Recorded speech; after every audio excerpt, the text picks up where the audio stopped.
الوداد رجعوا من بعيد، فبرافو الفريق الوداد البيضاوي بالرغم من الضغط، بالرغم من الضغط الجماهيري، بالرغم من الانطلاقه اللي ما كانتش مزيانه، بغض النظر على التحكيم اللي قسى على الوداد في الدورات الاولى، بالرغم من التغيير اللي كان في بعض اللاعبين بزاف ولكن الوداد رجعوا بقوه. 5 ديال الانتصارات متتاليه، ربحوا ب5، ربحوا ب3، ربحوا ب2، غاديين في الطريق الصحيح بالنسبه لفريق الوداد البيضاوي. الان خداو الرتبه الثانيه، كنظن ينتصروا في الماتشات يبقاو في الشامبيونز ليغ ولا يرجعوا للشامبيونز ليغ المكان الاساسي ديال فريق الوداد البيضاوي.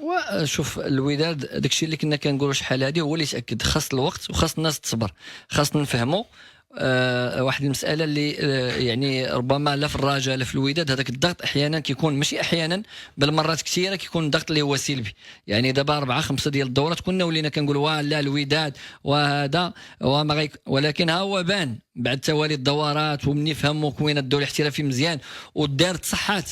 يعني مجموعه من الاشياء داخل فريق الوداد الرياضي، منها شكون يشرف على لي روكريتمون، خاص يكون معاه معد يعني مساعد مغربي، واشياء اللي ربما بان بانها مهمه تكون داخل يعني فريق الوداد الرياضي. كنظن بان 5 ديال انتصارات متتاليه خلاته انه يكون في المركز الثاني، بعد ما كان يعني في المركز 7 ولا 6، وبعد ما كان ان الناس كتقول بان يعني الوداد هذا الموسم يعني موسم ضعيف، مكوينه ما استطاعش انه يكون فريق. مي مع كنظن الوداد غتكون اقوى في الدورات المقبله، لان حتى لي جور اللي جاوا لعابه جداد كيبان ان عندهم مستوى، لعابه اللي ماشي غتسنى عليهم بزاف باش انهم يتاقلموا، لعابه اللي لاعبين ولعابه اللي كيبانوا يعني من خلال واخا يعني لا مجال المقارنه بالوداد شباب محمد ديال الوضع اللي فيه، ولكن على الاقل كيعطيو اشارات بانهم زاعمين وبانهم يعني غيعطيو اضافه لفريق الوداد الرياضي.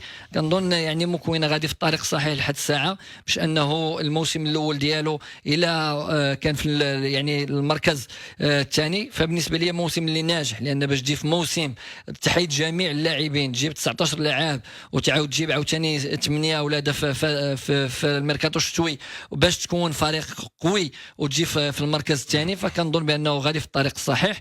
وخصوصا ان ربما يعني المواسم المقبله الوداد يقدر يكون اقوى الى استمر مع مكوينه، لانه مازال غادي يزيد ياخذ خبره اكبر في الدوري الاحترافي، مازال غادي يزيد يشتغل على الاشياء اللي مازال هو ولا المستوى اللي مازال باغي يوصل ليه الوداد الرياضي، وبالتالي كنظن بانه غيكون افضل في الدورات المقبله. اكيد ان الوداد قضى الغرض في هذه الماتشات. هاد الماتشات اللي جايين اصعب، ان الوداد دوز 5 ديال الماتشات بليز او موان، واخا الفراقيته هما لاعبين على الطيوح، ولكن كنقولوا بانهم ماشي الاصعب. الوداد الان غيدوز المرحله ديال ماتشات الصحاح، غيدخل غيبدا مكناس، مورا كاينه بركان، من بعد غادي تجيك الرجاء وغادي تجيك الجيش وغادي تجيك الزمامره وغادي تجيك 5 الماتشات. الوغ كنظن بان الوداد الى في هذه ال5 الماتشات قدر انه صعب منعرج عند الوداد هو 2 ماتشات من مكناس. مكناس هذه السيمانه، مكناس كاع الماتشات الكبار مع الفرق الكبار كلهم ربحاتهم ولا تعادلات فيهم. مع الرجاء ديجا هما كان نيت مكناس ربحوا 2-0 وشفنا مع الرجاء هنا جاو داروا ان كرون ماتش وبيلانتيز كانوا غادي هما اللي يربحوا، شفناهم مع بركان داروا ان كرون ماتش مع الجيش، الاربيط هو اللي بغاهم ما يربحوش. كنظن بان ماتش مع مكناس غيكون مهم نهار السبت مع الربعه.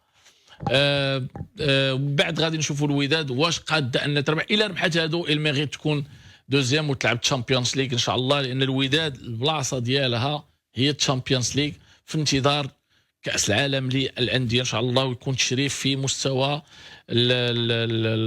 كره القدم الوطنيه ومستوى الاسم اللي صنعوا فريق الوداد البيضاوي.